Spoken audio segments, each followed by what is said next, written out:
कटिहार जिले के कोढ़ा विधानसभा और बरारी विधानसभा के बीचों बीच मधुरा गांव के नजदीक सड़क का संपर्क टूट गया, जिससे लोग जान जोखिम में डालकर आवागमन को मजबूर हैं। स्थानीय लोग एक लकड़ी के सहारे आवागमन कर रहे हैं, इससे काफी परेशानी का सामना करना पड़ रहा है। स्थानीय लोगों ने कहा कि मधुरा के पास 3 महीने से पुल निर्माण का कार्य चल रहा है। स्थानीय लोगों का कहना है कि कार्य शुरू करने से पहले डायवर्सन नहीं बनाया गया, जिससे ये नौबत आई है।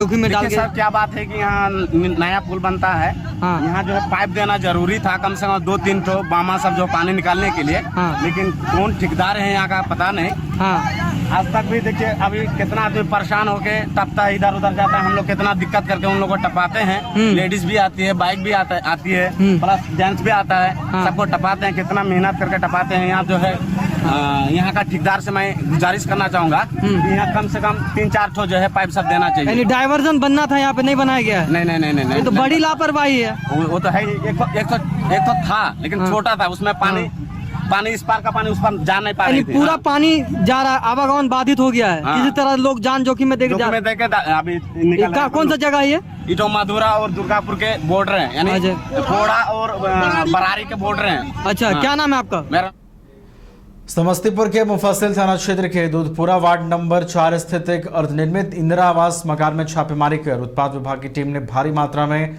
अलग अलग ब्रांड के विदेशी शराब बरामद किए हैं। बरामद शराब की मात्रा 470 कार्टून से भी अधिक है। मद्य निषेध और उत्पाद अधीक्षक शैलेंद्र कुमार चौधरी ने बताया कि अर्धनिर्मित बंद इंदिरा आवास में विदेशी शराब की एक बड़ी खेप रखी होने की सूचना मिली थी। इसके बाद उत्पाद विभाग की टीम ने छापेमारी की और अलग अलग ब्रांड के विदेशी शराब बरामद किए। कारोबार में संलिप्त बदमाशों को चिन्हित कर कार्रवाई की जा रही है। गुप्त सूचना मिला था कि दूधपुरा 7 नंबर वार्ड में एक मकान में अर्धनिर्मित मकान है, अभी पूरा बना भी नहीं है जी। उसमें आज सुबह में जो है माल रखा गया है विदेशी शराब जी। उसी सूचना पर हम लोग आए हैं, गेट तोड़ करके उसमें से माल का रिकवरी किया गया है। कितना माल हो सकता है? अभी गिनती पूरा नहीं हुआ है, लगभग 250 से 300 पेटी के लगभग हो। किसका मकान है, कुछ पहचान हुआ? इसका अभी पहचान नहीं हुआ। कोडरमा सदर अस्पताल में फांसी लगाई युवक को लेकर परिजन अस्पताल पहुंचे और जमकर हंगामा किया। दरअसल करियाबार के रहने वाले प्रकाश राम के 30 वर्षीय बेटे रंजीत राम ने फांसी लगा ली थी, जिसके बाद परिजनों ने फांसी के फंदे से उतारकर उसे सदर अस्पताल लाया, जहां ड्यूटी पर तैनात डॉक्टर धर्मेंद्र कुमार ने जांच में उसे मृत घोषित कर दिया। इसके बाद डॉक्टर ने शव को पोस्टमार्टम के लिए भेज दिया। थोड़ी देर बाद मरीज के परिजनों ने मरीज की सांस चलने की बात कही और फिर से जांच करने की मांग की। इस दौरान चिकित्सक पर लापरवाही का आरोप लगाकर परिजनों की ओर से जमकर हंगामा किया गया। टूट कैसे गया है?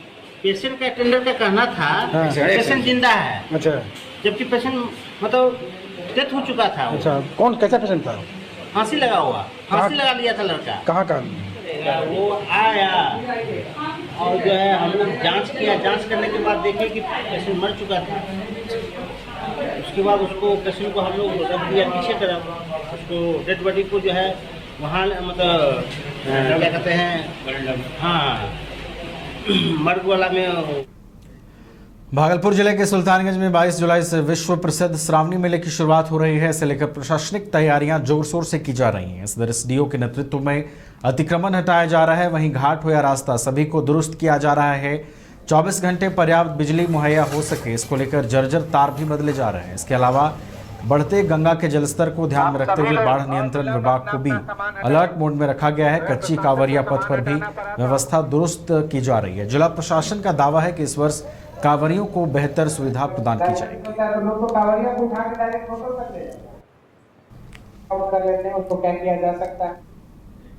भागलपुर जिले का सुल्तानगंज अजगैबीनाथ मंदिर एक ऐतिहासिक मंदिर और पौराणिक मंदिर माना जाता है। यहाँ उत्तर वाहिनी गंगा बहती है। मान्यता है कि यहाँ से भगवान श्री राम ने गंगा जल भरकर बाबा वैद्यनाथ को अर्पित किया था। मंदिर सैकड़ों वर्ष पुराना है, जो गंगा में अवस्थित है। इसके चारों तरफ पहाड़ पर बने कलाकृति अपने आप में खूबसूरती की छटा बिखेरती हैं। मंदिर के बाहरी भाग और कलाकृतियों का जायजा लिया संवाददाता श्वेतांबर कुमार ने।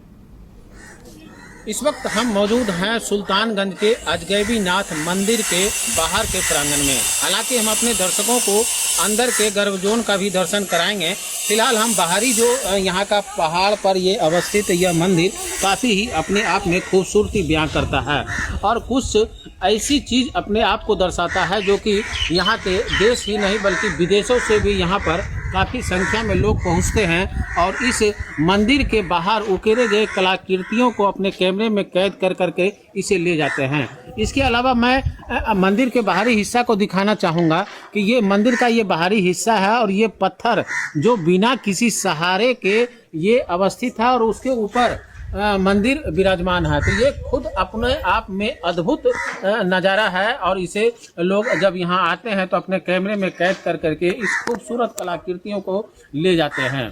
साथ ही मैं बताऊं कि लखनऊ से कल्चरल हेरिटेज की टीम यहाँ पर पहुँची थी और इस सारे कलाकृतियों को यहाँ पर संरक्षित करने को लेकर के उस टीम ने सर्वेक्षण किया था और वह यहाँ से रिपोर्ट बना कर करके अपने साथ ले गई है। और अब आगे देखना होगा कि जिस तरह से इन कलाकृतियों को टीम सर्वेक्षण करने को लेकर के जिस तरह से टीम काम कर रही है तो आने वाले समय में यह कलाकृति कहीं न कहीं पूरे देश ही नहीं बल्कि विदेशों में भी अपना डंका पीटेगी।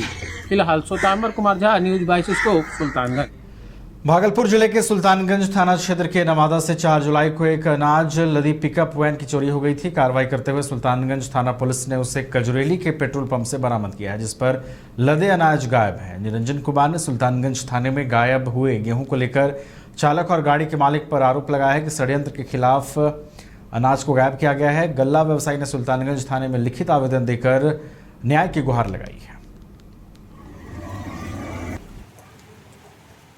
निरंजन कुमार अमर कुमार नाम से चलान गया था। गेहूँ 101 बोला था, 6 टन 60 kg, 1,54,530 दाम हुआ। नवादा से लोड हुआ था बजरंग कट्टा पर। गाड़ी नंबर था DR10 GA 7444, नवादा बजरंग कट्टा। राजीव कुमार राम, पिता का नाम नंदकिशोर राम। गाड़ी भागलपुर के जाना था, जहाँ चल गया नौगछिया। गाड़ी मिला खाली, गाड़ी मिला कजरेली पास, वहीं गाड़ी खाली मिला, बरामद हुआ। बस। कितना अनाज आपका चोरी हुआ? अनाज था 6 टन 60 kg। लगभग कितना का? 1,54,530। इसके लिए आवेदन दिया था ना? आवेदन दिया था थाना में। क्या गाड़ी बरामद हो गया था। मेरा अनाज बेच लिया। कौन बेचा है? बेचा सत्यम कुमार मंडल। आपको क्या शंका है? हमको शंका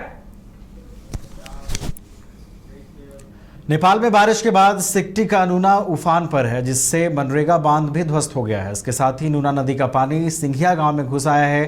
कई इलाकों में बाढ़ का पानी भी घुस आया है जिससे ग्रामीण काफी परेशान है।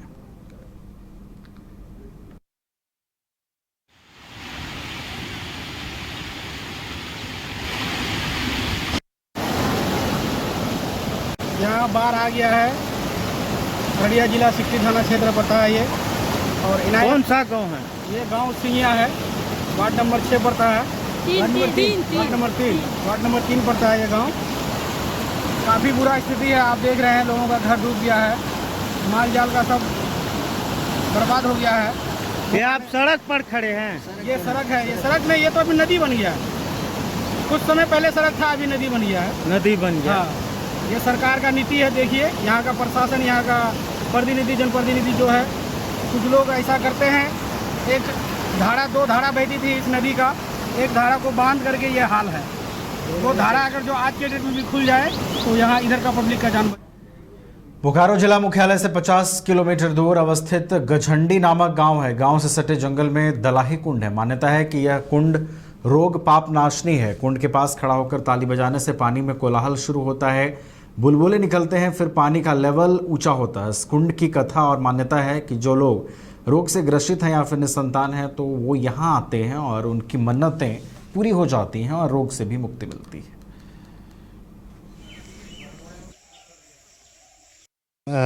बेसिकली स्थानीय निवासी हूँ, बोकारो से आया हूँ, लगभग 50-60 किलोमीटर दूर से। और लोगों के द्वारा, यहाँ के आजू बाजू गांव के जो रहने वाले लोग हैं उनके द्वारा, और शहरों में भी ये अभी जो बोकारो शहर में भी है कि यहाँ जो दलाई कुंड है ये अपनी एक विशेष महत्व रखती है और प्राचीन काल से जो है इसकी महत्वता को जो है लोग मानते आ रहे हैं। लोगों का ऐसा विश्वास है कि इस कुंड में स्नान करने के बाद आपके शरीर में किसी भी प्रकार के चर्म रोग हो या कुष्ठ रोग हो, इनका जो है निवारण होता है। और सही दिल से अगर निसंतान ये जुगल जोड़ी जो है यहाँ पर आकर के इन पर आस्था रखती है, विश्वास करती है और इस कुंड में स्नान करके अपनी जो है वो भाव को रखती है, तो ये कुंड उनकी आस्था पर खरी उतरती है। दलाई कुंड के दलाई कुंड आपका प्रसिद्ध है कि ताली बजाने से आपका जाके पानी कंपन होता है और बुलबुला उठता है। कुछ बीमारी आपका है, जैसे थोड़ा बहुत घमोरी उमोरी, फुंसी उनसी, थोड़ा कड़वाता है, खुजली होता है आपका जाके, और कुछ बीमारी है, चर्म रोग, कोई भी रोग होना चाहिए। रोग होने से क्या होता है, फोड़ा उड़ा होता है तो आदमी बोलता है कि नहाने से ठीक हो जाता है, लेकिन नहाते हैं तो ठीक हो जाता है। किसी का कोई अपना जाता है कि ताली बजाने से भी कुछ होता है। हाँ, कंपन होता है, पानी को ऐसा आवाज़ आता है हल्का हल्का। कितना पुराना है ये? पुराना, बहुत पुराना है। पुराना करीब हम लोग जब से हैं, बाप दादा देखते आए हुए हैं। और क्या, दूर दराज से लोग हाँ, आते हैं। दूर दराज से भी नहाने आता है। और यहाँ पे सावन में महीना में ज़्यादा भीड़ होता है। आज के दौर में जब दुनिया तेजी से तरक्की कर रही है, ऐसे समय में भी गुमला जिले के नगर मेरेंगभीरा नागेसिया टोली की एक महिला को वनवास में रहना पड़ रहा है। पति द्वारा छोड़ दिए जाने के बाद भक्ति में लीन रहने के लिए महिला बीते 1 साल से जंगल के बीच पहाड़ के ऊपर तंबू लगाकर रह रही है। नाम है लीलावती देवी। उसकी शादी सिमडेगा जिले में हुई थी, लेकिन पति ने उसे छोड़कर दूसरी शादी कर ली। तब वो अपने भाई के पास मेरेंगभीरा नागेसिया टोली वापस लौटी, लेकिन वहां भी उसका मन नहीं लगा और ईश्वरीय भक्ति करने के लिए वो पहाड़ों पर आ गई। यहाँ ना भोजन की व्यवस्था है, न पानी की, और ना ही अन्य कोई बुनियादी सुविधाएं। ग्रामीणों की मदद से उसे राशन इत्यादि तो मिल जाता है, लेकिन पीने की पानी के लिए चट्टानी जलाशय पर जुटे बरसाती पानी पर निर्भर रहना पड़ता है।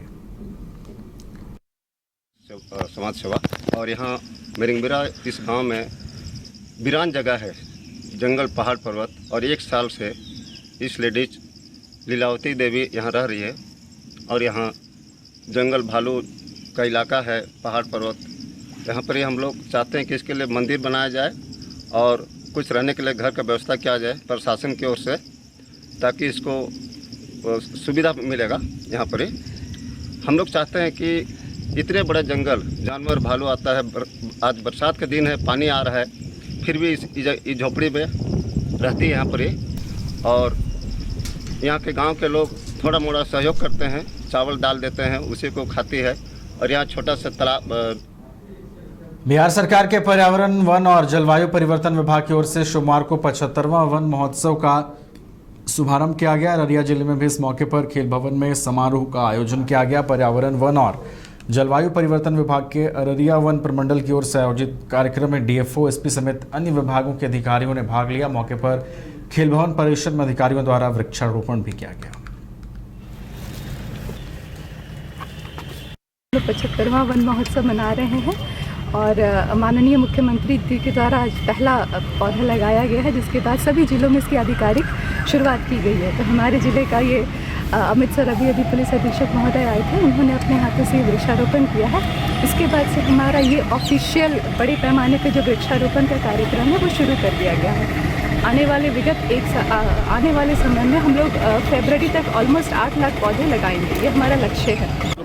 डीएफओ मैडम की तरफ से वन महोत्सव के उपलक्ष्य में कार्यक्रम आयोजित किया गया था। उसमें सभी स्कूलों के बच्चे आए हुए थे, तो उनको अवेयर किया गया और उनको भी उनके माध्यम से और लोग को भी अवेयर किया जाएगा। और हम लोग भी अपने पुलिस जो परिसर है कार्यालय का, उसमें भी वृक्षारोपण करेंगे आज इस उपलक्ष्य में।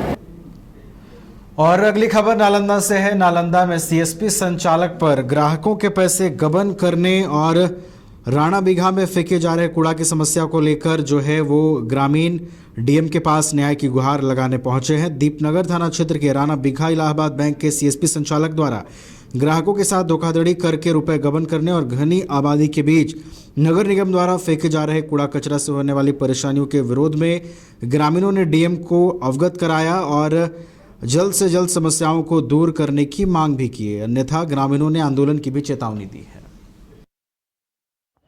हम लोग राणा बिहार ग्राहक सेवा केंद्र जो इलाहाबाद के द्वारा चलाया जा रहा था, जो बैंक का पैसा, जो आम लोगों का पैसा वो गबन कर गया इलाहाबाद बैंक का मैनेजर।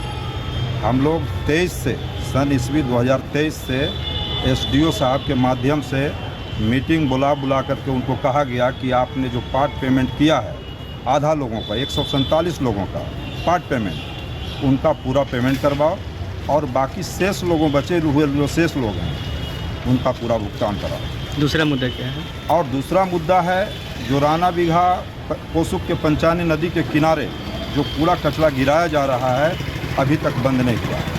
इन्हीं दो मुद्दों को लेकर के हम लोग डीएम साहब को से मिलने के लिए